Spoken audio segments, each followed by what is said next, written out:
विद्यार्थियों, अभी हम तनाव के कारणों पर चर्चा कर रहे थे, अपितु एक आवश्यक कॉल आ जाने से बीच में व्यवधान हुआ। इसके लिए मैं आपको हुई असुविधा के लिए मुझे तकलीफ़ है, मैं आपसे क्षमा चाहता हूँ। विद्यार्थियों, हम जिस कारण पर वहाँ से रुके थे वहीं से शुरू करते हैं, एक कदम थोड़ा पीछे लेते हुए, कि अंधविश्वास या ऐसे व्यक्ति विचार पर विश्वास जो कि झूठा है, असामाजिक है, अहितकारी है, उस पर हमने विश्वास रखा और जब उसके परिणाम हमको मिले तब उन परिणामों ने तनाव को जन्म दिया। पूर्वाग्रह से तात्पर्य हमारे मस्तिष्क में, हमारी सोच में, हमारे विचार में पूर्व से निर्मित धारणाएं, जैसे कि हमने ये मान लिया कि किसी कार्य विशेष के लोग ईमानदार नहीं होते। हो सकता है कि हमारा इस तरह के 2-4 लोगों से संपर्क रहा हो तो हमारे अंदर ये धारणा विकसित हो गई कि ये वाले कार्य करने वाले लोग ईमानदार नहीं हैं। तो हमने मान लिया पूरे संसार में जो भी इस तरह के कार्यों करते होंगे वो ईमानदार नहीं होंगे। एक एग्जाम्पल के तौर पर हम समझ सकते हैं। अगले विद्यार्थियों, निराशावादी दृष्टिकोण, मतलब हम पहले से ही तय कर लें कि ये कार्य बनेगा नहीं, हमारी आशाएं कम हों, तब हम सकारात्मक कैसे सोचेंगे और फिर कैसे करेंगे, तो हम कुंठित रहेंगे, तनावग्रस्त रहेंगे। अगला कारण विद्यार्थियों हो सकता है क्षमता से ज़्यादा आकांक्षा स्तर। एक हमारे भारतीय समाज में एक कहावत रही है कि हमें उतने ही पैर पसारना चाहिए जितनी चादर है। विद्यार्थियों, उसी संदर्भ में है ये कि हमें अपनी क्षमताओं का सही सही आकलन करना आना चाहिए। अपनी अच्छाइयाँ, अपनी बुराइयाँ, अपनी कमियाँ हमको पता होनी चाहिए और उनके स्तर पर अपनी आकांक्षा रखनी चाहिए।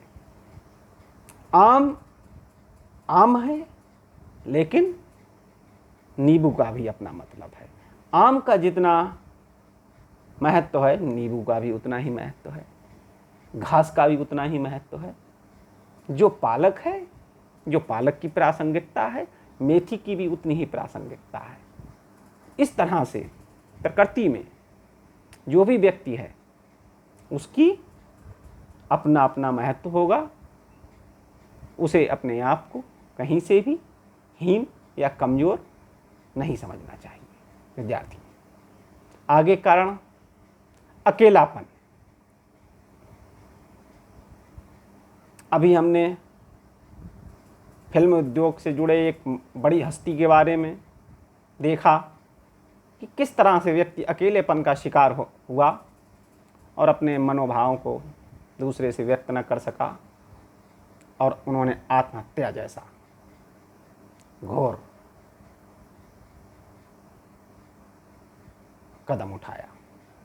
विद्यार्थियों, अकेलेपन से बचने का हमें प्रयास करना चाहिए। अपने विचार, अपने मनोभाव, अपने जज्बात अपने मित्र से, अपने परिवार में भाई से, बहन से, पड़ोसी से ज़रूर बांटने चाहिए, जिससे मन हल्का होता है और जो तनाव का कारण बनने से रोकता है।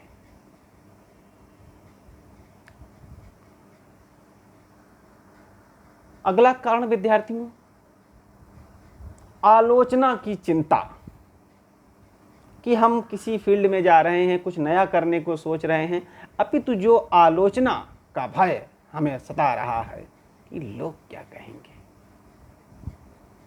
ये सोच। जैसे कि मैं अभी आपको एक प्रोजेक्ट वर्क दे दूं कि मुझे 2 से 3 मिनट की वीडियो तनाव प्रबंधन पर बनाकर अगली सुबह तक, यानी अगले 24 घंटे में मुझे भेजें। सोचने लगेंगे। जबकि मेरी वीडियो 8 से 10 मिनट की होगी, लेकिन आपसे मैंने कहा कि उसे सुन लीजिए, देख लीजिए, अपनी किताब पढ़ लीजिए, उसके बाद 8 से 10 मिनट की है या फिर तो आप 2 से 3 मिनट का बनाइए। जाने कैसा बनेगा, सुनने वाले देखने वाले क्या कहेंगे, यह सोचकर कभी कभी हम ऐसी परिस्थिति में अपने आप को रखकर तनाव को जन्म देते हैं। अगला कारण विद्यार्थियों, नकारात्मक घटनाओं का प्रभाव महत्वपूर्ण कारण है। इस समय का परिवेश, कितना भी हम पॉजिटिव रहने की कोशिश करते हैं, कुछ ना कुछ 24 घंटे में हमारे सामने नकारात्मक घट ही जाता है। जैसे कि कभी आंकड़े बढ़ रहे हैं, कोविड-19 के आंकड़े बढ़ रहे हैं, कहीं कोई नौकरी से निकाला जा रहा है, कहीं किसी चीज़ का प्राइवेटाइजेशन हो रहा है, कहीं नौकरियां खत्म हो रही हैं, भविष्य को लेकर चिंता जैसे जन्मती है। इन सारी चीज़ें, ये इस तरह की कार्रवाइयाँ भी तनाव को जन्म देती हैं। हीन या श्रेष्ठता की भावना,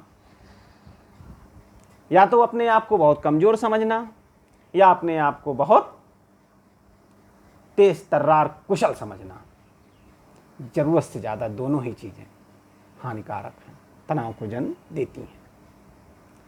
धैर्य, आत्मविश्वास की कमी, विद्यार्थियों किसी भी नए प्रकार के कार्य को करने के लिए हमें धैर्य और आत्मविश्वास की आवश्यकता पड़ती है कि हम इस कार्य को धीरे धीरे करेंगे, समस्त पक्षों को ध्यान रखते हुए करेंगे। नया कार्य है तो आत्मविश्वास की मांग करेगा ही करेगा कि मैं कर ले जाऊंगा, आई कैन डू इट।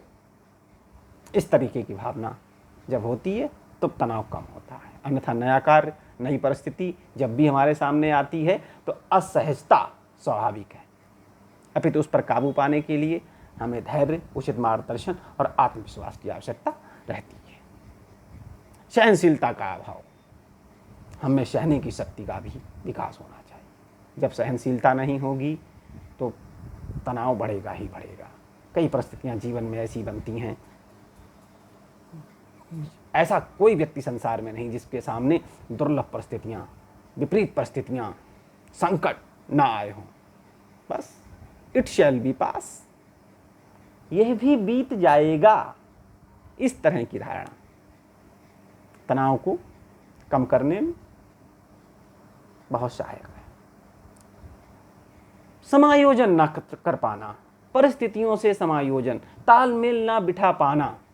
जब ये तालमेल नहीं बैठता, परिस्थितियां अनुकूल नहीं होती, तब समायोजन जब नहीं होता, तब भी तनाव का जन्मना स्वाभाविक है।